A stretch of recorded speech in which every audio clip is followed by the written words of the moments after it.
Parcel? Talaga mas inuna mo pa ang parcel mo kaysa sa mahalagang araw ng anak mo? Ano?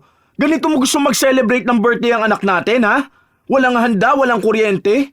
Ano ba naman? Kaya pala pigil na pigil ka sa akin na papuntahin si na mama dahil sa ganito. Ako yung napapahiya eh. Iisipin nilang wala akong naibibigay sa pamilya natin. Hindi ko naman sinasadya. Dumating kasi yung mga parcel eh. Magagamit naman natin yun kapag nag 4 years old na si Choy Choy. Dahil para yun sa kwarto niya. Talagang mas inuna mo yung plano kapag 4 years old na siya kaysa ngayong 1-year-old siya? Nilaktawan mo pa talaga tong taon niya na to? Hindi ba napag-usapan na natin na tigilan mo na ang pag-order mo? Tantana mo na yung mga lintik na sale na free shopping na yan. Hindi ka naman yung binibigyan ng discount eh. Dahil binibigyan ka lang niya ng gastos. Ano ba naman? Ano ba? Tigilan mo na yung online shopping mo. Inilulubog lang tayo sa hirap ng pagiging gastador mo. Ang mga misis ang karaniwang inaasahan sa pagbabudget ng pera sa bahay. Ngunit paano kung siya mismo ang magiging dahilan ng pagkakalubog ng pamilya? Gaya ni Roslyn na sobrang gastador. Binibili ang kahit na anong makikita niya kahit hindi naman niya ito kakailanganin. Dahil din sa gawaing hirap siyang talikuran, papataw sa kanya ang isang parusa. Magagawa niya pa kayang magbago? O dadamahin na lang niya ang sakit na dulot ng itim na kapangyarihan? Mahal, tingnan mo to oh. Ang mura ko lang to nabili. 20% off sila nung binili ko to. 850 original price niya tapos 680 pesos na lang binayaran ko. Free shipping din kasi. 'Di ba? Ang mura lang. Ano naman yan? Bakit nag-order ka na naman? Hindi bang sabi mo sa akin na iiwasan mo na ang panay order? Para saan ba yan? Magagamit ba natin yan dito sa bahay? Magagamit natin to pagdating ng panahon. Mura na kasi kaya binili ko na. Alam ko naman na kakailanganin din natin to. Nilalagay to sa aircon. Basta, malalaman mo na lang kung para saan to kapag kinailangan na. Masasabi mo na lang na buti bumili ako. At least, di ba, nabili siya ng mura lang. Nakatipid ako ng 20% oh. Tapos yung shipping fee pa. Mahal naman. Di naman pala yan importante, binili mo pa. Hindi ka nakamura ng 20%. Alam mo nangyari? Napagastos ka lang ng 680 pesos na dapat ipandagdag mo sa grocery. Makakabili na yan ng pagkain ng anak natin eh. O kaya dagdag na sa bayad sa kuryente. Kung hindi naman mahalaga, wag mo nang bilhin. Hindi lahat na nakikita mong sale kailangan mong bilhin. Lalo na kung hindi naman natin mapapakinabangan. Ilan na ba mga gamit ang binili mo online na nakatambak lang naman dyan? Yung binili mong parang kulambo na hindi ko maintindihan, nagamit mo ba? Hindi naman, di ba? Ang mahal pa naman nun. Tapos ang katwiran mo sa akin na mas mahal presyo nun sa mall. Nandun lang yun nakatambak sa kabilang kwarto. Kasama ng mga pinagbibili mong walang kwenta. Yan, dagdag yan dun. Daig mo pang magpapatayo ng museo ng mga useless things eh. Grabe ka naman makapagsabi ng useless things. Hindi ko naman bibili ng mga yan kung hindi kailangan eh. Saka nung binili ko naman yun, naka-sale at naka-free shipping. Alam mo naman na hindi ako gagastos kung walang sale. Saka yung iba naman doon, nagamit na natin ha. Binili ko ang mga yon para in case na kailanganin natin yun. Hindi na tayo mahihirapan maghanap pa. At least, nandyan lang yun sa bahay natin. Ang sinasabi ko lang sa'yo na sana bawasan mo ang pagiging gastador mo. Hindi naman tayo mayaman para magbibili ng kung ano-ano eh. Kung hindi naman kailangan sa bahay, huwag ka na bumili. Huwag kang tumambay sa mga online shop na yan at magpabudol sa mga nagpo-promote ng mga walang kwentang bagay. Kasi sa totoo lang, kakahabol mo sa mga sale na yan, hindi ka nakakatipid eh. Nadadagdagan lang ang gastos natin. Parang sinasabi mo sa akin na huwag na akong maging masaya. Hindi yan ang sinasabi ko. Ang gusto ko lang gawin mo, huwag mong sobrahan ng gastos. Wala pa tayong ipon, mahal. Malapit na mag-1 taon ng anak natin. Anong ipangahanda natin, di ba? Tapos itong bahay, hindi pa to tapos bayaran. Naguhulog pa rin ako monthly. Hindi ko sinabi na huwag kang maging masaya. Ang gusto ko maging responsable ka sa paghawak ng pera natin. Kasi hindi natin alam kung hanggang kailan ako sa trabaho ko na to eh. Kung hanggang kailan ako magkakaroon ng pera pantustos sa lahat. Intindi mo naman ako, mahal. Sa hirap ng buhay ngayon, kailangan nating magtipid. Okay, sige. Hindi na lang ako bibili. Total, nagagalit ka naman sa akin eh. Pinapakita ko lang naman yung nabili ko na magagamit din natin. At kung paano ako naging wais sa pagbili ng mga gamit at pag-aabang ng sale. Hindi ko naman binibili kapag wala akong nakikitang sale. Lahat naman kinagagalitan mo, di ba? Okay, sige. Hindi na. Nagpatuloy si Roslyn na mag-inarte kahit pa ilang beses na siyang kinakausap ng kanyang asawa tungkol sa kanilang pagtitipid. Sa susunod na buwan kasi ay sasapit ang kaarawan ng kanilang anak at ang gusto ni Romeo ay magkaroon sila ng salo-salo dahil sakto na uuwi rin ang nakatatanda niyang kapatid galing sa ibang bansa. Nais niyang imbitahan ang mga yon. Napag-usapan na nila ng asawa ang tungkol sa handaan at nakakapagbigay siya ng dagdag na pera para sa magagamit nila. Malaki ang sinasahod ni Romeo kumpara sa mga normal na manggagawa dahil sa mataas din ang posisyon niya. At lahat ng pera niya ay hawak ng kanyang asawa. Wala naman siyang problema kung ang pera na hawak niya ay pamasahe niya lang papasok sa trabaho dahil pinaghahandaan naman siya ni Roslyn. Maalaga sa kanilang pamilya ang asawa. Mabait din ito. Ngunit ang isang katangian na hindi naaalis ni Roslyn ay ang pagiging magastos niya. Kahit na anong pigil ng asawa sa kanya, palaging nangangati ang kanyang kamay para bumili ng kung ano-anong hindi naman nila nagagamit sa pang-araw-araw na buhay. Isang araw, habang nasa bahay si Roslyn at katutulog lang ng anak niya, saka naman dumating ang rider na nagdadala sa kanya ng mga pinamili niya. Yun, sakto, dumating ka na. Kayo na pa kita hinihintay eh. Uy, ayos ah. Ang pogi mo ata ngayon. Bagong gupit ka ah. Oh, baka hindi ko lang napansin. Kasi ngayon mo lang ulit hinubad ang helmet mo. Magkano nga ulit yan? Wait lang ha. Eto. Sa'yo na sukli. Tip ko na yan. Gusto mo ba ng tubig o juice? Mukhang pawis na pawis ka kasi. Ang init pa naman sa kalsada. Kawawa ka naman. Sandali ha, kukuha ako. Matapos mabigyan ng inumin ni Roslyn ang rider, dumating naman ang kanyang ina. May dala itong isang plastic na mukhang naglalaman ng pagkain. Oh, ano yan? Bakit ang dami yatang dumating na parcel? Ang laki pa nito oh. Mga nabili ko sa online ma. Umabot kasi ako sa 3.3 sale niya eh. Free shipping pa lahat. Teka, bakit pala kayo napasyal dito ma? Ano yung dala mo? Bumili ako ng pasalubong para sa apo ko. Nasaan pala si Romeo? Nasa trabaho niya ma. Bukas pa naman day off noon eh. Dito ba kayo matutulog? Hindi, napadaan lang ako dahil siningil ko si Melay Kulot. Ito pala bigay mo kay Choy Choy. Sige, mamaya kakatulog niya lang eh. Magbubukas muna ako ng parcel. Nakatingin lang ang ina ni Roslyn sa kanya habang binibitbit niya ang mga parcel na dumating. Inisa-isang buksan nito ang pinamili niya at doon napansin ng kanyang ina na walang kwenta ang mga yun.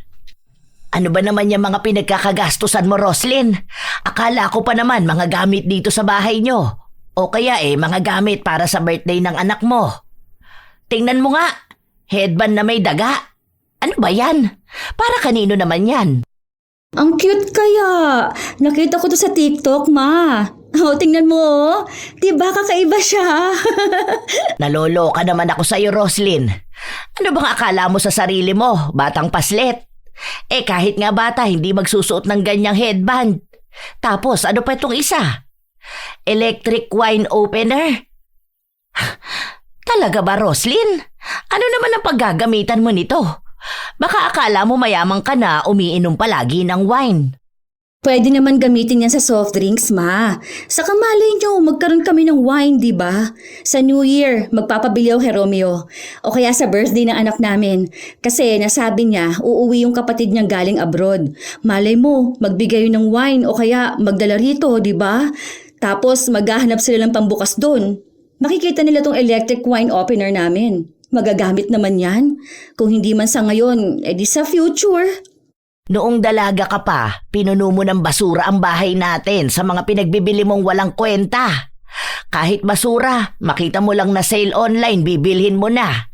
Tapos hanggang ngayon, dala mo pa rin ang ganyan mong ugali. May anak ka na, may pamilya ka na. Hindi ikaw ang nagpapakahirap sa pera, kaya ganyan ka. Maawa ka naman sa asawa mong nagkakandakuba na maibigay lang ang pangangailangan ng pamilya nyo. May anak ka na, Roslyn. May mga binili naman ako para sa kanya eh. Ito ngang glow-in-the-dark na medyas. Diyos ko po, anong gagawin ng anak mo sa medyas na yan? Malamang ma, ipasusuot ko sa kanya sa birthday niya. Saka kapag nag-aaral na siya, pwede niya itong magamit. Yung mga binibili ko, mukha lang kasi itong walang kwenta sa ngayon. Pero kapag dumating na yung araw na kakailanganin na, dun lang makikita yung halaga. Ang hilig mong bumili ng mga bagay na balang araw masisira lang din naman. Tingnan mo ang mga gamit mo nun sa bahay, di ba? Sabi mo magagamit mo sa future. O nasa na ngayon? Nasa basurahan na lahat. Kung hindi na gumagana, sobrang naluma naman na sa taguan. Hindi lahat ng tingin mong magagamit mo bibilhin mo. Tandaan mo, may anak ka na at mabilis lang ang panahon. Kapag yan nag-aral na, mahihirapan kayo niya mag-budget kung wala kayong ibang iniipon kundi ang mga basura mo. Ikaw ang babae, ikaw dapat ang may alam sa pagbabudget. Sus, makaluma na yung ganyan ma. Stereotyping. Stereotyping ka dyan. Akala mo naman alam mo ibig sabihin yan. Basta, pinagsasabihan kita ngayon dahil alam ko ang ugali mong pagiging gastador. Buti sana kung may isaysay ang binibili mo kaso wala namang pakinabang. Makita mo lang na sale, hala sige, bilhin na kasi magagamit naman kapag kailangan. Tapos itatambak na lang hanggang sa mabulok na. Sayang na ang pera. Sa halip na makatipid dahil nga sale, napagastos naman dahil hindi naman gagamitin. Tigilan mo na yung ugali mong ganyan. Roslyn, isipin mo ang pamilya mo at ang ikabubuti nila. Para naman talaga sa ikabubuti nila tong binibili ko eh. Tingnan mo tong mga to Magagamit to ng anak ko kapag nasa high school na siya. Ay nako, ako ang nai-stress sa sobrang advance mo mag-isip. Mag-iisang taon pa lang ang anak mo, bumili ka na ng gamit niya pang high school. Hindi ba ang sabi ninyo sa akin na planuhin ko ang future niya? Ibang pagpaplano sa future ang sinasabi ko. Kumbaga, kung paano kayo mag-savings para kapag tumuntong na sa kolehiyo ang anak nyo, makakapasok siya sa maayos na universidad. Kung bibili ka ng gamit na tingin mong malaking tulong sa hinaharap, sana gold ang binili mo. Buti pa yon, tataas ang value. Pwede nyo pang maging emergency fund. Ay ang mga gastos mo, hindi mo naman yan maibebenta ng mas mahal kapag dumating ang araw. Ngayon pa lang, mababa na ang value niyan at basura na yan sa future. Kahit pang emergency fund, hindi mo yan magagamit. Dahil sino bang gustong bumili ng walang kwentang bagay, ha? Maliban sa'yo. Si mama naman Kasiyahan na nga lang din to ng tao. Kasiyahan yan sa mga nagbebenta dahil may nabubudol silang tanga na kagaya mo. Hay! Nai-stress ako sa'yo. Gusto ko ipalo sa ulo mo yung mga pinamili mo Makauwi na nga at baka makatikim ka pa sa akin. Kawawa ang asawa mo sa'yo. Kung ano ba namang swerte mo sa pagiging responsable niya, siya namang minalas niya sa pagiging gastador mo. Hay, patawarin na lang talaga. Tumataas ang presyon ko sa'yo. Agad na ring umalis ang ina ni Roslyn at wala siyang ibang naging pakialam maliban sa patuloy na pagbubukas ng mga pinamili niya. Bago umuwi ang asawa niya, itinago niya ang mga yon sa kabilang kwarto. Wala siyang ibang iniwan na ebidensya na maaaring magpakita na may mga binili na naman siya. Ang sabi niya kasi sa kanyang asawa, hindi na ulit siya gagastos kung hindi naman nila kailangan. Nang kinagabihan noon ay nagluto na rin siya ng pagkain nila para kapag uwi ng asawa niya ay nakahain na ang lahat. Sa paglipas ng mga araw, patuloy pa rin na may dumarating na parcel si Roslyn at naitatago niya yon sa kanyang asawa. Hindi naman kasi pumapasok si Romeo sa kabilang kwarto at hindi niya alam kung alin doon ang luma at bagong gamit. Ang ipinapakita lang ni Roslyn ay ang mga gamit na pwede sa bahay nila. Hanggang sa isang araw, napansin ng asawa niya ang isang kalat sa ilalim ng lamesa. Ano yan, mahal? Parang sa mga parcel mo yan, di ba? Ganyan yung dinadala ng JNT Rider eh. Parang trash bag. May order ka na naman ba? Wala. Noong nakaraan pa yan, di ba bumili ako ng air purifier? Hindi ko pala nalinis agad. Ano lang yan, mga punit-punit lang yan doon sa balot. Bukas pa ako maglilinis. Gagamitin ko na yung vacuum. May binili ka bang vacuum? Ang sabi mo nung nakaraan, nasira na yun ah. Oo, di ba? Nagpaalam ako sa'yo nung sahod mo na bibili ako para mas madali ako makapaglinis. Pumayag ka kaya nun? Kailan yun? Di ko maalala. Kasi ang naalala ko lang na pumayag ako nung bumili ka ng mga gagamitin para sa decoration sa birthday ni Choy Choy. Yun lang ang naalala ko. Ay, tumatanda ka na ata talaga kaya hindi mo maalala. Pinakita ko pa nga sa'yo yun. Tapos nagtanong ako kung anong kulay ang gusto mo. Tapos sabi mo, ako nang bahala. Ay, mukhang stress ka na sa work mo. Yan ang sabi nila. Magiging makakalimutin daw ang mga tao kapag na-stress sila sa work. Okay ka lang ba, mahal? Oo nga. Baka hindi ko lang matandaan. Dami ko kasing iniisip nito mga nakaraan eh. Dumagdag pa kasi yung problema namin dun sa dati naming accountant. Ang dami kasing nawawalang budget. Tapos may bali-balita pa na siya yung nag-receive ng 300k na payment.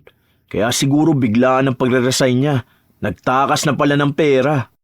Ay, ang laki naman pala ng naitakas niya. Buti ikaw, hindi mo naisipan yun ano? Hindi ko naman yun gagawin. Ano ba naman ang 300k sa panahon ngayon? Sa mahal ng bilihin, ang bilis lang niya maubos, no? Oo nga, sa bagay tama ka naman. Ilang parcel lang yan, ubos na ang 300k niya. Lalo na kung kasing gastos mo yun. Buti nga ngayon, napipigilan mo na ang sarili mong gumastos sa pagbibili ng mga walang kwentang bagay eh. Dahil lang sa nakasale. Pagpatuloy mo lang yan, mahal ko. Hayaan mo sa susunod kapag na-promote na ako sa mas mataas na posisyon, bibigyan kita ng budget pang parcel mo. Pero bawal lumagpas sa budget ha. Ay, talaga ba? Salamat mahal ko. Kaya love na love kita eh. Halika nga, imasahe kita. May binili akong pang-massage dyan. Bumili ka? Matagal na yun, hindi ko lang nilalabas. Mahusay na naitago ni Roslyn ang kanyang pagiging magastos dahil napaniwala niya ang asawa niyang hindi na nga siya naglalabas ng pera. Pero ang totoo, maya't maya ang dating ng parcel niya, pero dahil kakilala niya ang rider, napapakiusapan niya ito na huwag dadalhin sa bahay nila kapag naroon ang kanyang asawa. Madali naman silang kausap, lalo pat malaki rin naman ang lagay. Ilang araw pa ang lumipas, palapit na ng palapit ang kaarawan ng kanilang anak. Ang dami nilang plano. Simple lang naman ang handaan at sila-silang pamilya lang ang pupunta roon, kaya hindi na nila kailangan na maghanda ng sobra-sobra. At ang plano nila ay ang ina ni Roslyn ang magluluto dahil masarap itong maghanda ng pagkain. Pumayag din naman si Dolores dahil apo niya naman ang magdiriwang ng kaarawan. Isang araw, may kumatok sa bahay nila at ang akala ni Roslyn ay ang rider na magdadala ng kanyang parcel. Disconnection letter para sa kuryente? Hala, oo nga, nakalimutan ko na tong bayaran. Naku po, paano kaya to? Pwede naman po sigurong 1 buwan lang muna ang bayaran ko, ano? Para hindi kami maputulan. May baby kasi kami eh. Sinabi lang sa kanya na bayaran na lang niya bago dumating ang araw na nakasulat dahil kung hindi ay baka maputulan na nga sila ng kuryente. Hindi pwedeng ipaalam ni Roslyn na nakatanggap siya ng ganito dahil magagalit ang kanyang asawa at itatanong sa kanya kung saan niya dinala ang perang ibinibigay sa kanya. Malalaman kasi ng kanyang asawa na nagastos na niya ang pera na dapat ay ipambabayad sa kuryente. Kasabay din ng araw na yon ay naputulan sila ng tubig. Ano bang uunahin ko? Kung magbabayad ako ng kuryente at tubig, kukulangin ang pera ko. May parating pa naman akong parcel. Out for delivery na yun eh. Mamaya lang darating na yun eh. Ano bang dapat kong unahin? Kaso putol ang tubig ngayon. Mas mura naman yun. Kung sa kuryente naman, aabot pa yun sa sahod ni Romeo. Pwede na yun. Ito na lang munang tubig para may pambayad ako sa parcel. Inilihim ni Roslyn ang problemang yon sa kanyang asawa. Hindi rin naman nakarating kay Romeo dahil masyado na siyang maraming problema sa trabaho para isipin pa kung anong nangyayari sa bahay nila. Buong sahod naman niya ang hawak ng kanyang asawa kaya kampante siya na nababayaran lahat ng bills at nakakabili ng pagkain nila. Isang linggo bago ang kaarawan ng kanilang anak, nagpunta si Dolores sa bahay nila para itanong kung kailan babalak ni Roslyn na magbigay ng perang pambili ng panghanda. Pinag-uusapan namin ni Romeo ngayon na baka mag-order na lang ng pagkain. Kasi naisip niya rin na baka mapagod ka. Nahihiya rin naman kami, ma. Bakit kayo mahihiya? Apo ko naman yon. Kahit na mapagod pa ako sa pagluluto. Mamaya makapag-order kayo dun pa sa hindi masarap magluto. Naaalala mo yung pinagbilhan natin ng pagkain noon? Hindi ba muntik pang mapanis ang pansit? Meron na akong nakausap. Doon nag-order ng pagkain sina Ate Rina nung New Year. Masarap naman daw. Tapos, sakto, gumagawa rin ng cake ang mga yon. Sigurado ka dyan, ha? Oo naman, ma. O kung gusto nyo, pwede naman kayo ang magluto. Pero abanuhan nyo na lang muna. Aba, ay saan naman ako kukuha ng pera, Aber? Utang ka muna kay kuya. Sige na. Bakit naman uutang pa sa kuya mo? Kung tingin mong kukulangin yung pagkain sa order nyo, bakit hindi na lang kasi magluto? Mas mahal ata ang magagastos doon kesa bumili ng sariling Ricardo. Kung ako ang bibili sa palengke, pwede akong tumawad doon sa mga kakilala ko. Wala lang. Naisip ko lang. Marami kasing pera si kuya, di ba? Baka naman pwede niya ako mapautang para may panghanda si Choy Choy. Pamangkin naman niya yun eh. Ang sabi niya nga sa akin, magpapadala siya ng laruan eh. Pero nung sinabi ko na perahin na lang, ayaw naman niya. Alam mo naman na kuripot ang kuya mo pagdating sa pera. Magpapadala yon kung gusto niya, pero madalas damit o laruan para sa anak mo. At anong pinagsasasabi mo dyan na para sa handa? Hindi ba may itinabi naman kayong pera? Nako, huwag mong sabihin sa akin, Roslyn, na nagastos mo ang ipanghahanda sana ng anak mo. Ano? Nagastos mo ba? Hindi naman sa ganon, ma. Kasi Kasi ano? Kasi may parcel ka na naman parating. Talagang uunahin mo pa ang gastos sa parcel na yan kaysa sa handa ng anak mo? Ano na lang ang sasabihin ng mga kamag-anak ni Romeo? Anak naman, ilang beses na kitang kinausap tungkol dyan sa mga walang kwentang gastos mo, hindi ba? Alam na ba ni Romeo yan? Hindi nga, ma. Huwag mo na lang sabihin sa kanya. Gagawan ko na lang ng paraan to. Tulungan mo na lang akong umutang kay kuya. Babayaran ko naman yun eh. Malapit na kasi ang sahod ni Romeo. Kaso, mauuna yung birthday ng anak namin eh. Hindi pwede ang ginagawa mo. Dapat lahat ng nangyayari sa bahay na to, alam ng asawa mo. Hindi yung nagpapakahirap siya sa trabaho para mabigyan man lang ng maganda at maayos na handa ang anak nyo. Tapos, ikaw, ginastos mo lahat sa mga walang kwentang gamit. Grabe ka naman, ma. May kwenta naman yun na. Tingnan mo nga, bumili ako ng bagong display dito sa bahay, tapos mga gamit sa kusina. May kwenta na pala sa'yo yung mga ganyan? Sige ka, yung mga display na yan, mangangataan nyo ba yan sa birthday ng anak mo? Anong ihahanda mo sa mga bisita nyo? Yung mga aesthetic na platong walang laman, ha? Kasi doon napunta ang budget para sa birthday ni Choy Choy. Simpleng handaan lang naman, ma. Iutang mo na lang ako, babayaran na lang kita. Ay nako, ayoko ng mga ganyang utang na yan. Malamang tatanungin ako ng kuya mo kung saan ko dadali ng pera. At kapag sinabi ko na sa'yo ko ipapahiram, magagalit yun. Dahil alam na niyang kinukonsinti kita sa gastos mo. At kapag sinabi ko naman na para sa birthday ng pamangkin niya, malamang tatawagan nun ng asawa mo. Wala rin. Malalaman din ni Romeo. Oh, paano mo ngayon ipapaliwanag sa asawa mo na pinambayad mo ng parcel mo yung pera? Aber, sige nga. Anong sasabihin mo, ha? Tapos madadamay pa ako na alam ko na pala ang ginagawa mo tapos kinakampihan pa kita. Tulungan mo naman ako, ma. Ako ang anak mo eh. Dapat lang nakakampi kita. Ay hindi, walang kampihan dito. Kung pwede nga lang na ako nang magsabi sa asawa mo nitong problema mo na to eh. Alam kong excited na yun sa birthday ni Choy Choy. Ewan ko ba dyan sa kakatihan ng kamay mo? Kung bakit hindi yan mapirme at mapigilang magpipindot ng kung ano-ano online para walang gastos na darating. Bahala ka sa buhay mo. Hindi kita hahanapan ng uutangan. Gumawa ka ng paraan. Kung gusto mo, isanla mo yung ATM ng asawa mo. Naisanla ko na nga eh. Ayaw naman magpadagdag. Abay, kung hindi ka nga naman... Ay, nanginginig ako sa inis sa'yo, Roslyn. Sinasabi ko sa'yo, tatama tong palad ko sa mukha mo. Talagang isinanla mo pati yun? Ibig sabihin, walang kaalam-alam ang asawa mo na wala na pala kayong pera, tapos may mga utang ka pa?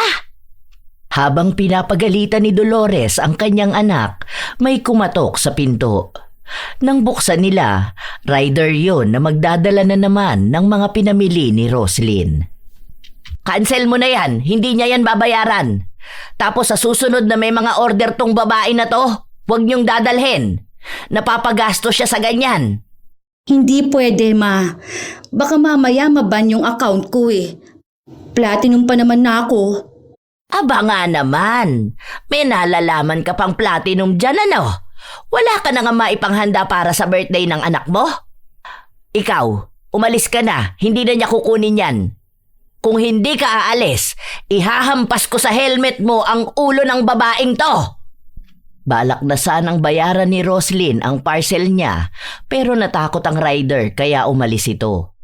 Pero alam naman niyang bukas din ay ibabalik sa kanya yun. Hindi na tumigil ang kanyang ina sa pagtatalak. Wala itong pakialam kahit pasabihin sa kanya ni Roslyn na naririnig sila ng mga kapitbahay nila dahil kahit naman ang mga yon, alam ang halos araw-araw na pagdating sa kanya ng mga parcel. Nanatili si Dolores sa bahay ni na Roslyn hanggang sa sumapit ang gabi. Siya ang nag-aalaga sa kanyang apo at awang-awa siya rito dahil sa maaaring nakakalungkot na kaarawan nitong darating. Ilang sandali pa ay dumating na si Romeo. Kinakabahan si Roslyn dahil baka biglang magsalita ang kanyang ina at isumbong ang napag-usapan nila. Oh, ma, nandito ka po pala. Kanina pa kayo? Oo, kaninang umaga pa. Nagluto na pala ako ng pagkain nyo. Sige na, mukhang pagod na pagod ka eh. Ako na ang magbabantay kay Choy Choy. Kumain na po ba kayo? Oo, kanina pa. Pauwi na rin naman ako. Napasyal lang ako rito para dalawin ang taba Choy Choy na baby na to. At para itanong na rin sa asawa mo kung kailan ko makukuha ang budget para dun sa iluluto ko. Okay po. Naibigay naman na po ba? Mamaya na natin pag-usapan yan, mahal. Tara na, kumain na muna tayo. Nakahain na dun oh. Akin na nga tong bag mo. Ano ba yan? Pawis na pawis ka naman. Ay, grabe kasing siksikan kanina sa jeep eh. Wala talagang masakyan. Akala ko nga mamaya pa ako makakauwi. Mabuti na lang nakasiksik ako. Sakit nga ng paa ko, grabe. Kalahati lang yata ng puwet ko nakaupo eh. Grabe, kawawa ka naman Romeo. Mas maganda sana kung bibili ka na ng motor mo kaysa nakikipagsiksikan ka sa jeep. Dagdag pa yan sa oras mo eh. Sa halip na nagpapahinga ka na sa bahay nyo, maghihintay ka pa ng matagal para lang makasakay. Tapos kapag binalas ka pa, halos kalahati na lang ng puwet mo ang nakaupo. Yan na nga po ang susunod na plano, ma. Papatapusin lang muna tong birthday ni Choy Choy. Tapos po, saka ako kukuha ng hulugan ng motor. Konting tiis lang po. Talaga kasing di pa po bayad tong bahay eh. Ayoko naman po na magpatong-patong ang hulugan ko. Baka wala na akong maibigay para dito sa bahay. Grabe ka talaga Romeo. Sana yan din ang naiisip ng asawa mo ano? Yung para sa pamilya nyo at hindi para sa kalat at walang katuturang gamit. Ha? Anong ibig mo sabihin, ma? Wala yan, mahal. Alam mo naman ang mga matatanda kung ano-ano mga pinagsasabi, di ba? Para lang sa mga mag-asawa na advice, ganun. Ay, tara na, kain na tayo. Kaya na pa ako nagugutom eh. Hinintay kasi talaga kita eh. Hubarin mo na lang muna itong uniform mo para hindi ka matuyuan ng pawis. Ang sarap ng luto ni Mama. Mabilis na nalihis ni Roslyn ang isipan ng kanyang asawa sa mga pinagsasabi ng kanyang ina. Habang kumakain sila, bigla na namang nabanggit ni Romeo ang tungkol sa perang gagamitin para sa handa ng kanilang anak. Nasamid pa nung una si Roslyn pero agad din siyang nakainom ng tubig. Oh, okay ka lang ba? Oo, munti ka nang lumabas sa ilong ko yung kanin. Ano, kumusta naman ang work mo? Okay na ba yung problema yun dun sa may katrabaho nyo na nagtakas ng pera? Bakit iniiba mo ang usapan? Kanina ka pa pabalik-balik ng tanong dun sa nagtakas ng pera. Pero hindi mo sinasagot yung tanong ko tungkol sa ipapaluto kay Mama. Wala, nagtatanong lang naman ako. Saka yung sa ipapaluto natin kay Mama, di ba? Napag-usapan naman na natin yun. Bukas ko pa maibibigay sa kanya yung pera eh. Saka sa Monday pa naman yun eh. Ilang araw pa naman oh. Iniisip ko kasi baka biglang magastos ni Mama yung pera. Di ba? Kung bukas naman siya bibili, ang aga pa. Baka masira lang. Napag-usapan naman namin yun ni Mama kanina. Basta yung sakto lang ay ipapaluto mo ha. Yung sa atin lang. Kasi ang pupunta sa birthday ni Choy Choy si Mama, Papa, Ate at yung bunso kong kapatid. Tapos sa inyo naman si Mama, tapos si Cheska, pupunta rin kamo. Pero kapag tapos pa ng klase niya, tayo-tayo lang naman eh. Alam mo, iniisip ko nga na wag na lang kaya tayo maghanda, ano? Kasi first birthday naman yun. Hindi naman maaalala ni Choy Choy yung handa natin eh. Kahit ano na lang, luto na lang ako ng pansit. Tapos sabihin mo kina Mama at Ate na saka na lang sila bumisita. Kasi mukhang may mga pupuntahan pa ata sila mga kamag-anak nyo eh. Bakit? Simple lang naman ang ipapaluto ah. 2 putahe ng ulam tapos palabok, puto tapos yung cake. Yun lang naman 'di ba? Family dinner lang naman yun eh. Yung pasok lang sa budget natin. Hindi naman kailangan grande dahil tayo lang naman talaga. Tapos picture ganun. 1 beses pa lang kasi nakita ni ate si Choy Choy nung kapapanganak mo lang. Saka yung pagpunta nila sa mga kamag-anak kinabukasan pa yun. Malamang uunahin nun dito. May problema ba? Wala naman, nasabi ko lang. Kinakabahan na si Roslyn sa mga susunod na mangyayari, lalo na't wala siyang pagkukunan ng pera na gagastusin nila. Hindi niya masabi sa kanyang asawa na wala siyang pera. Ayaw naman din siyang tulungan ng kanyang ina kahit na halos magmakaawa na siya. Ang katwiran ni Dolores, dapat si Roslyn ang gumawa ng paraan para maresolba niya ang problema na siya rin naman ang may dahilan. Pili ang mga taong nilalapitan ni Roslyn. Yun lang mga tao na hindi nakakausap ang asawa niya. Pero wala ni isa sa kanila ang may kakayahan na pautangin siya ng halaga na kailangan niya. Hanggang sa may isa siyang kakilala na napakiusapan niya pero kalahati lang ang kayang maipautang sa kanya. Sige, okay na yan. Salamat ha. Ibabalik ko to next month. Promise ko yan, tutubuan ko pa. Basta kahit na anong mangyari, wag na wag mong babanggitin to kay Romeo ha. Alam ko naman na hindi kayo nag-uusap ng asawa ko. Tapos, wag ka mag-chat sa akin. Hawak kasi nun ang account ko eh. Ako na lang mismo ang pupunta sa'yo rito kapag babayaran na kita. Promise talaga to, hindi to tokis. Babayaran kita. Dahil kalahati lang ang nautang ni Roslyn, kailangan niyang tipirin ang handa. Dahil nanay naman niya ang magluluto at bibili ng mga rekado, alam niyang kaya yung pagkasyahin. Pero hindi muna ibinigay ni Roslyn ang pera dahil nagbabaka sakali siya na may mahanap pa siyang ipandadagdag. Dumating ang araw na walang pasok ang asawa niya at nanatili lang ito sa kanilang bahay. Lapit na birthday ng baby Banchoy Choy namin na yan ah. Ang bilis ng panahon.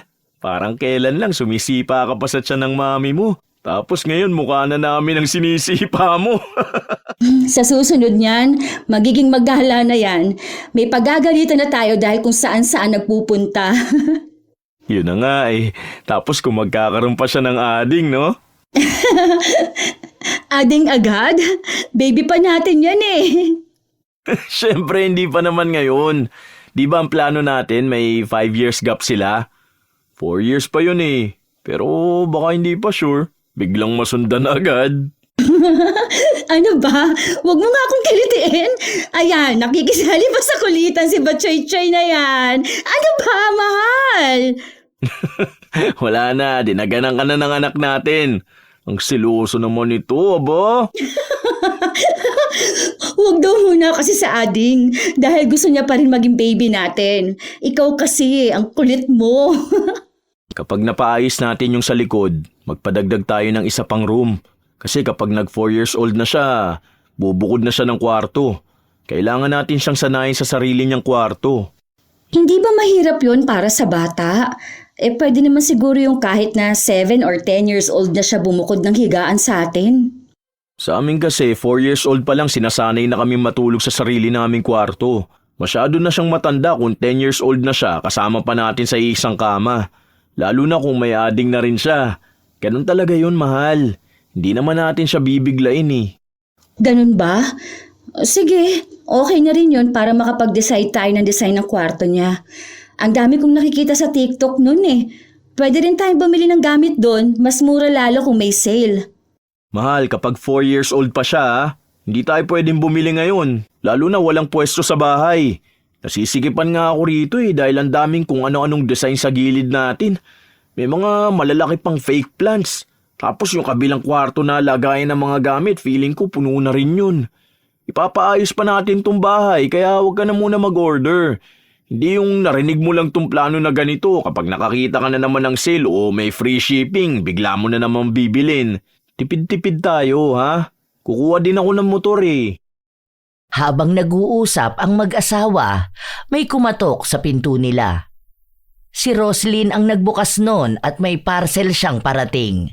Ibang rider ang naghatid sa kanya kaya hindi nun alam na kapag walang pasok si Romeo ay hindi siya pwedeng dalhan ng parcel.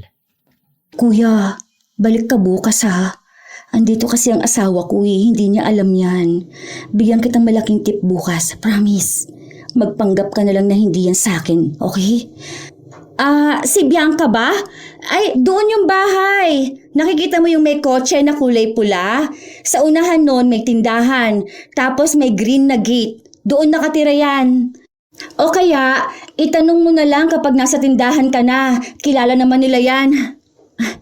Sige na kuya, alis ka na. Bukas may balik yan mga tanghali, okay? Sumunod din naman ang rider sa utos niya. Matapos nun ay bumalik siya sa loob ng bahay kung saan naabutan niya ang asawa niya na nakikipaglaro pa rin sa kanilang anak. Ano raw yun?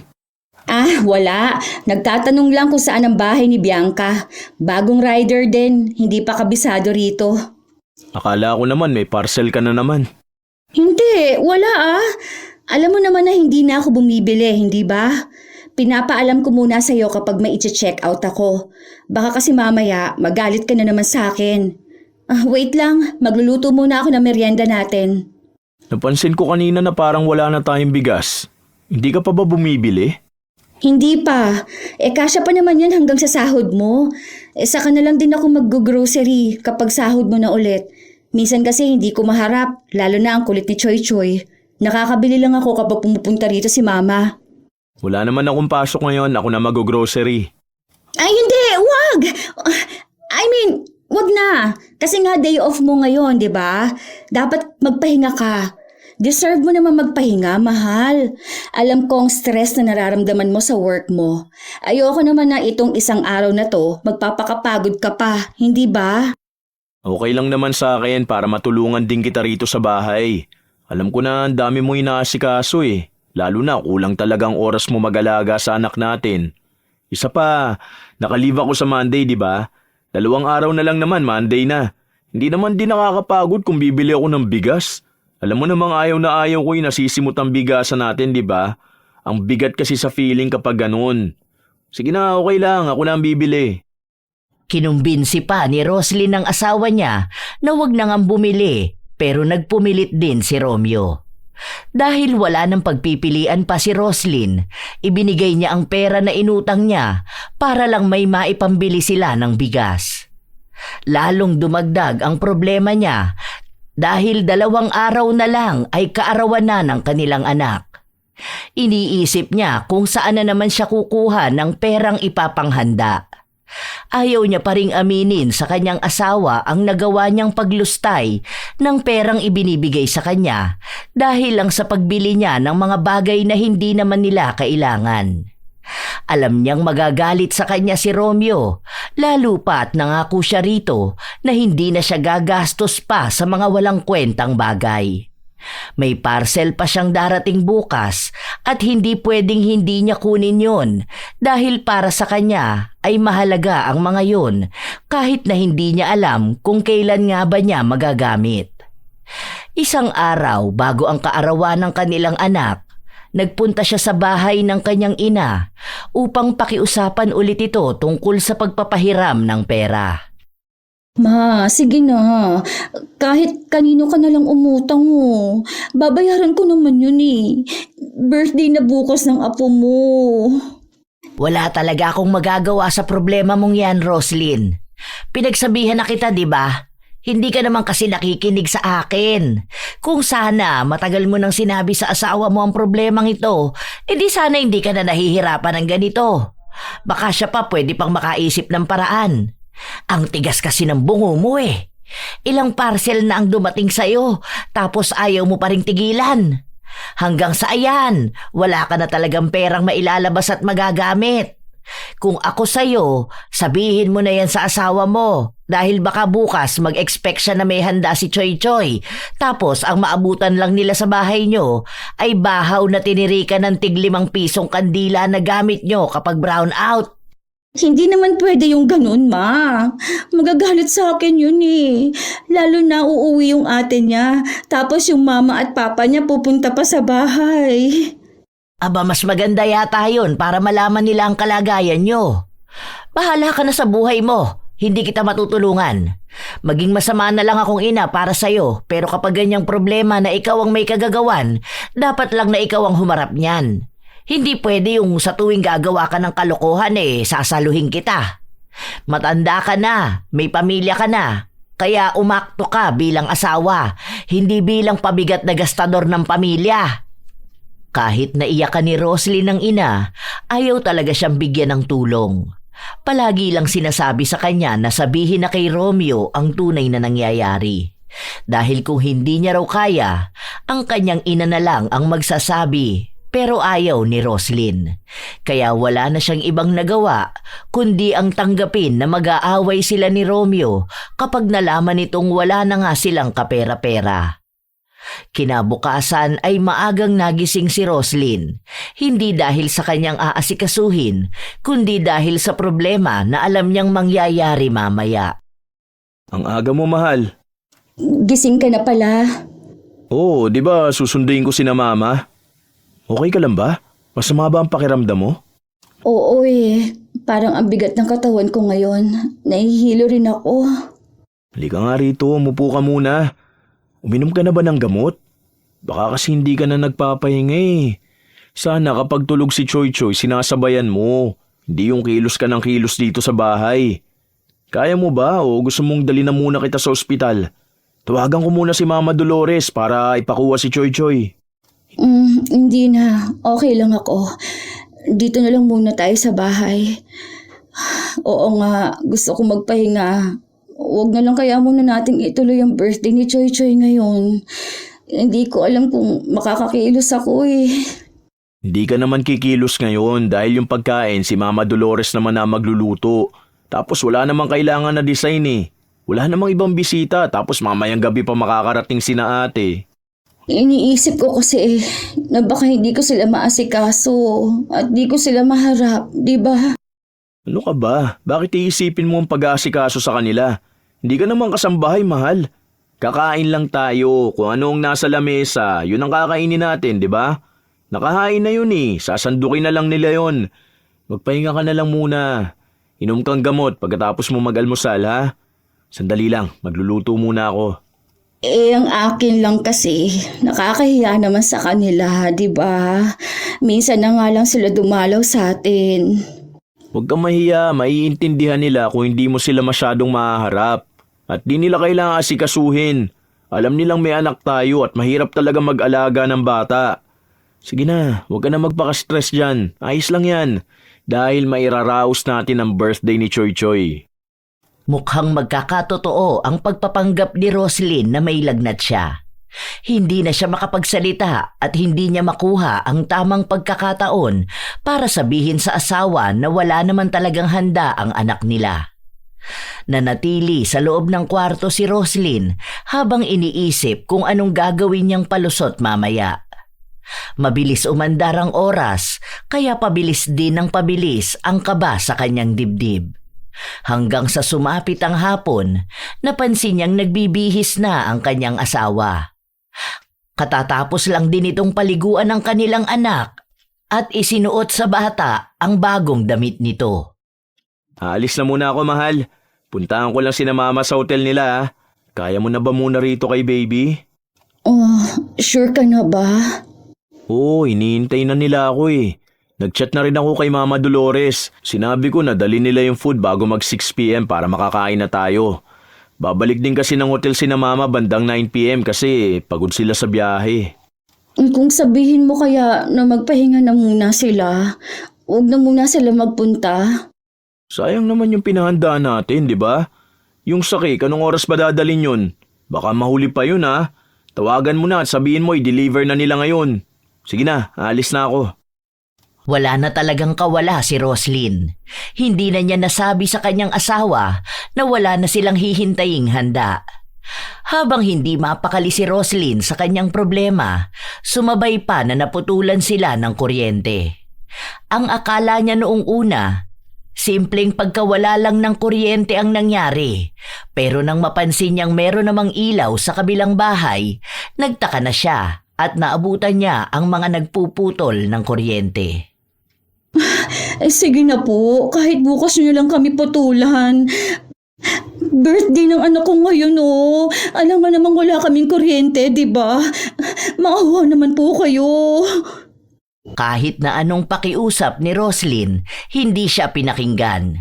Dahil ang sabi sa kanya ay alam naman niya na magkakaputulan na ng araw na yon, sana raw ay nagbayad na siya. Nagpatong-patong na ang problema niya. Hindi na niya alam kung anong dapat gawin. Dahil dumidilim na, ang ibig sabihin ay parating na rin ang asawa niya kasama ang pamilya nito. At ang maaabutan nila ay walang kuryente at walang handa. Nagsindi si Roslyn ng kandila para magsilbing liwanag nila. Dahil mainit, umiiyak na rin ang kanyang anak at kahit na anong paypay niya, halos nagwawala na ito. Hanggang sa dumating na nga ang kanyang asawa. Ano nangyari? Bakit wala tayong kuryente? Nagkaroon ba ng problema? Naputulan tayo. Anong sabi mo? Naputulan tayo? Sorry. Hindi ako nakapagbayad ng kuryente. Ano? Paano nangyari yun? Nakalimutan mo ba? O bakit hindi mo sinabi sa akin para ako na lang ang nagbayad? Ano ba naman yan, mahal? Alam mo naman na birthday ng anak natin ngayon at pupunta si na Mama, di ba? Nandiyan na ba si na Mama Dolores? Hindi naman siya makakapunta dahil hindi naman ako nagpaluto sa kanya. Wala akong naibigay na pera sa kanya eh. Nagastos ko yung pera. Ipinambayad ko ng parcel. Parcel? Talaga mas inuna mo pa ang parcel mo kaysa sa mahalagang araw ng anak mo? Ano? Ganito mo gusto mag-celebrate ng birthday ang anak natin, ha? Walang handa, walang kuryente? Ano ba naman? Kaya pala pigil na pigil ka sa akin na papuntahin si na Mama dahil sa ganito. Ako yung napapahiya eh. Iisipin nilang wala akong naibibigay sa pamilya natin. Hindi ko naman sinasadya. Dumating kasi yung mga parcel eh. Magagamit naman natin yun kapag nag 4 years old na si Choy Choy. Dahil para yun sa kwarto niya. Talagang mas inuna mo yung plano kapag 4 years old na siya kaysa ngayong 1 year old siya? Nilaktawan mo pa talaga tong taon niya na to? Hindi ba napag-usapan na natin na tigilan mo na ang pag-order mo? Tantanan mo na yung mga lintik na sale na free shopping na yan. Hindi ka naman yung binibigyan ng discount eh. Dahil binibigyan ka lang niya ng gastos. Ano ba naman? Ano ba? Tigilan mo na yung online shopping mo. Inilulubog lang tayo sa hirap niyang pagiging gastador mo. Hindi na napigilan ni Roslyn na maiyak dahil yun na lang naman ang kaya niyang gawin. Kahit naman anong sabihin niya, magagalit pa rin naman ang kanyang asawa. Inawat na lang si Romeo ng kanyang ate at sinabi na wala na rin namang magagawa ang galit at away nila. Nangyari naman na raw na magastos ang pera at pwede nilang pag-usapan yon ng silang dalawa lang. Gusto pa rin ang ate ni Romeo na ituloy ang kaarawan ni Choy Choy at siya na lang ang sasagot nun. Dahil walang kuryente sa bahay nila, doon muna sila sa hotel magpapalipas ng gabi. Naaawa rin kasi sila sa bata na hindi makakatulog sa mainit at malamok na gabi. Nagpunta rin si Dolores sa hotel, bit-bit ang niluto niyang pansit. Tumawag kasi sa kanya ang kanyang balae at sinabi na sumunod na lang siya roon. Mabuti na lang, mabait ang pamilya ng asawa mo ano? Kasi kung ako yan, nako, sinampal na kita. Kung sana kasi tinulungan mo akong makautang. Aba, sa akin pa napunta ang sisi ha. Kung sana pinigilan mo yung kaka-order mo, edi sana may kuryente pa kayo. Kasalanan mo yan, sana matuto ka na dyan sa nangyari sa'yo. Huwag kang manisi dyan. Hindi mo pa sinabi sa asawa mo ah. Hindi pa kayo niyan tapos. Mag-uusap pa kayo niyan. Pinalampas lang tong birthday ng anak nyo. Aba, ewan ko na lang talaga kung magpapatuloy ka pa sa panay check-out mo. Ano pa kayang reaksyon niyan kapag nalaman niyang nakasanla ang ATM niya tapos may mga utang ka pa? Ay good luck talaga sa'yo. Ay nako, makauwi na nga. Baka wala na akong masakyan na jeep eh. Inilapag ko pala dun yung regalo namin para kay Choy Choy ha. Magagamit niya yun ngayon. Hindi na kailangang hintayin na mag 4 years old siya. Kinabukasan, maaga ring bumalik sa bahay nila ang mag-asawa. Dahil wala silang pera para maipakabit ang kuryente, nag-abot ang ate ni Romeo. Ayaw niya pang tanggapin yun nung una dahil nahihiya siya. Hindi sila sinanay ng mga magulang nilang umaasa sa kapatid, pero dahil kailangan nila ng tulong, kaya kinuha niya rin yun. Hindi sila nagkikibo ang mag-asawa hanggang sa nakauwi sila sa bahay. Hindi rin muna pumasok sa trabaho si Romeo dahil gusto niyang pag-usapan nila ang mga nagiging padalos-dalos na paggastos ng kanyang asawa nang hindi niya alam. Sabihin mo na lahat. Ano pa mga pinagkakautangan mo? Baka magulat na lang ako, may dadakip na sa yung pulis dito. Mag-order ka na magagamit mo sa kulungan. Mukhang magagamit mo yung sa future. Baka may sale sila. Sorry na nga. Hindi ko kailangan ng sorry na yan. Ang tinatanong ko kung ano pang mga utang mo. Yung doon kay Linda, tapos yung nakasanla mong ATM. At talagang isinanla mo pang ATM ko ha? Ayos yan. Kulang na lang isanla mo na tong bahay natin para may pambayad ka sa parcel mo.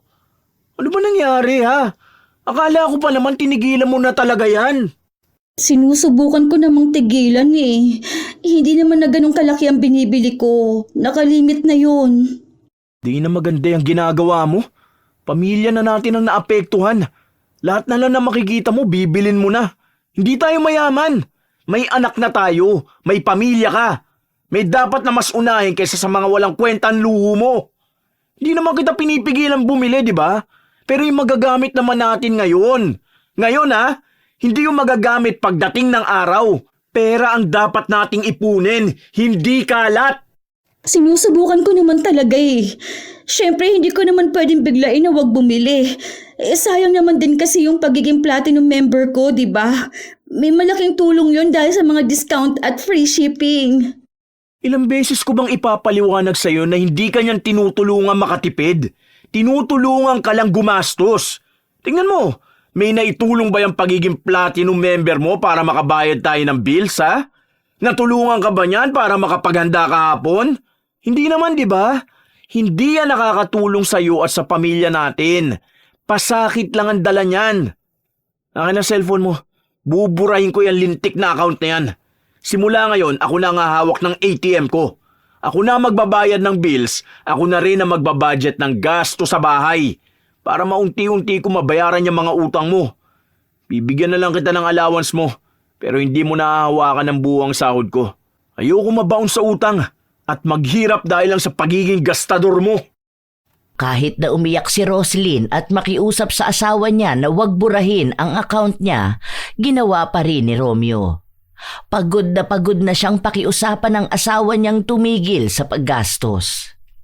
Tinutuon ni Romeo ang sinabi niyang siya na ang hahawak ng pera nila.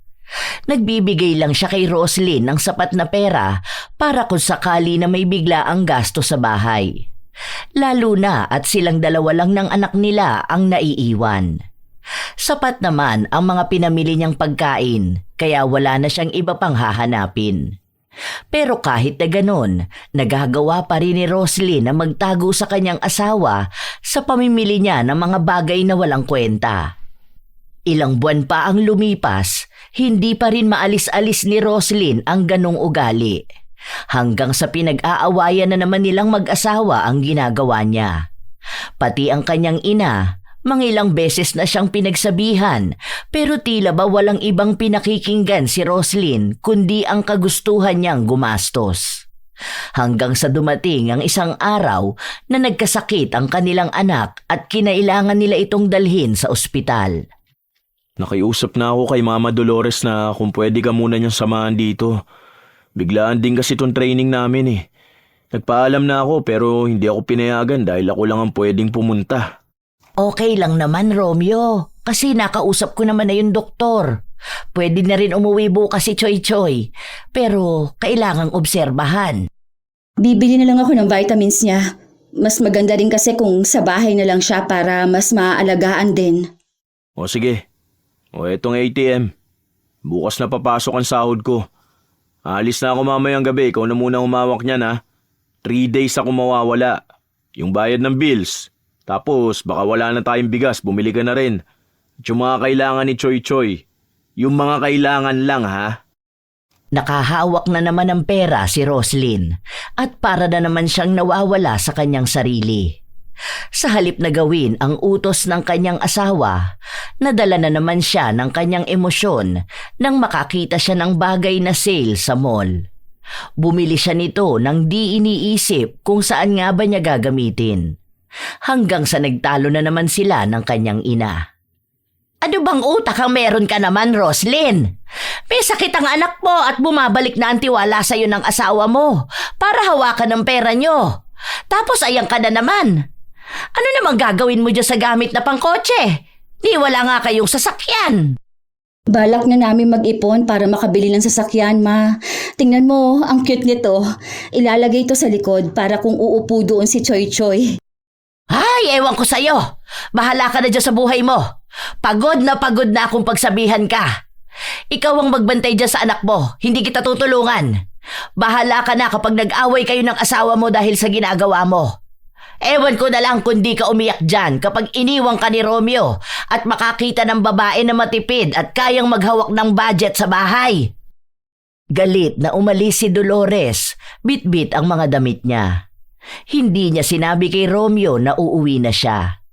Ayaw rin kasi ni Dolores na makaapekto ang problema na yon sa ginagawang trabaho ni Romeo, lalo pat naghihintay ito ng pagtaas ng kanyang ranggo sa trabaho.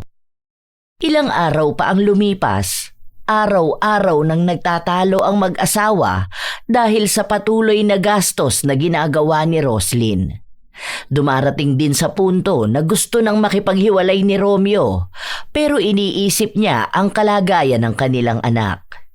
Kaya pinipilit niya pa rin na magbago ang kanyang asawa kahit hindi niya sigurado kung darating pa ba ang araw na mangyayari yon.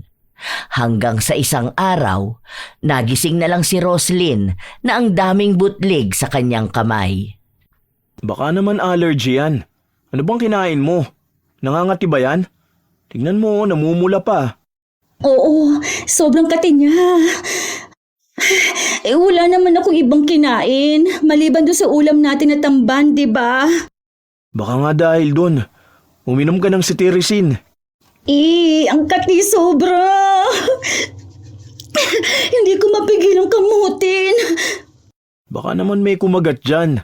Huwag mong kamutin, baka magsugat yan. O ito, uminom ka muna ng gamot. Tignan natin kung gagaling yan. Kapag hindi na, magpunta na sa ospital para ipatingin. Walang nagbago sa nararamdaman ni Roslyn. Sa halip na gumaling ito, mas lalo pang lumala hanggang sa hindi na siya makahawak pa dahil nangangati ito at natatakot din si Romeo na baka mahawa pa ang anak nila. Dahil hindi naman pwedeng si Romeo ang mag-aalaga sa anak nila, pinakiusapan na naman niya ang biyenan niyang bantayan si Choy Choy at kung pwede na doon na lang muna siya sa bahay nila manatili. Dahil wala silang ibang maaasahan kundi siya lang. Sa halip daw na magbayad sila sa kukuning yaya, kay Dolores na lang sila magbabayad. Hindi naman tumanggi si Dolores. 1 buwan na ang lumipas. Kahit na anong gamot ang ipahid nila, walang epekto ito kay Roslyn. Pakakainin ko muna ang anak mo tapos kumain ka na rin, ha? Ay, nagsabi pala si Romeo na late siyang makakauwi ngayon dahil may inaasikaso raw siya sa opisina nila. Ma, tingin ka nga sa online kung may mabibili doon na mga pamahid para sa ganito. Ang lala na kasi nitong nasa kamay ko, oh. Hindi na rin ako makahawak masyado ng cellphone. Dali na, ma. Tapos kapag maganda yung review, order mo ko. Aba, talagang hindi mo gustong tigilan ng pagiging gastador mo, no? Alam mong dapat na gawin? Huwag lang yung mga butlig sa kamay mo ang gamutin mo. Huwag yung pangangati na dulot niya ng problemahin mo. Alam mo ang mas malala na problema mo?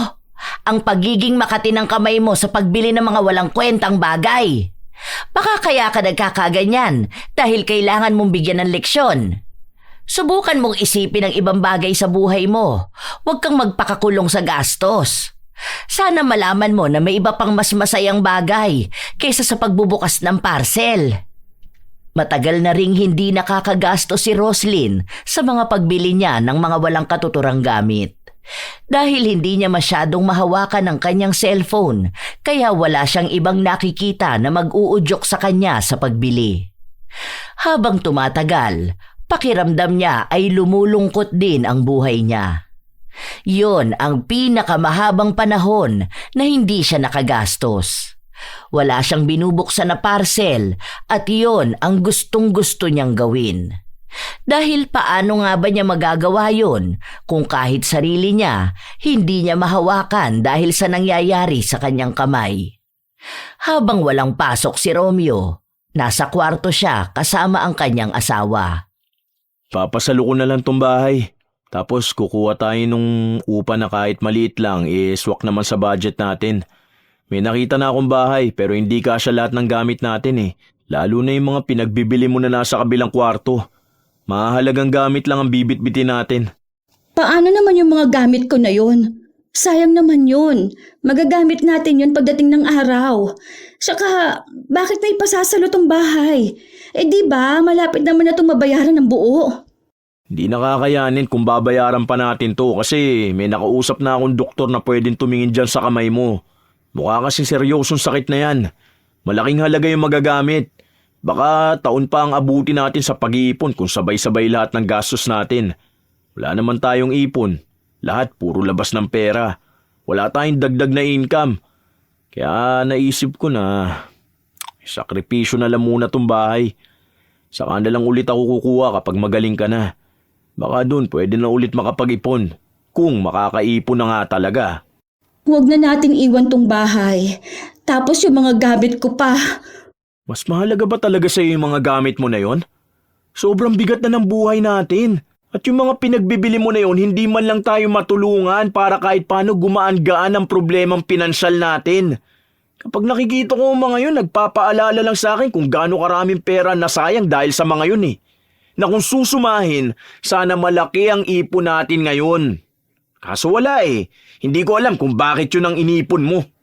Magagamit natin yon balang araw. Maniwala ka sa akin. Ang balang araw na yan, ngayon na mismo. Nung binili mo yung mga yun 2 years ago, ang sabi mo magagamit natin balang araw. Ngayon ito na ang isa sa balang araw. May nagamit ba tayo? Wala naman, di ba? Kasi ikaw lang ang nag-iisip na magagamit yun dahil lang sa sale yun. Mahal, pagod na akong paulit-ulit na sabihin sa yung hindi lahat ng tingin mong kailangan mo talaga. Bago mo pagkagastusan, pag-isipan mo mabuti.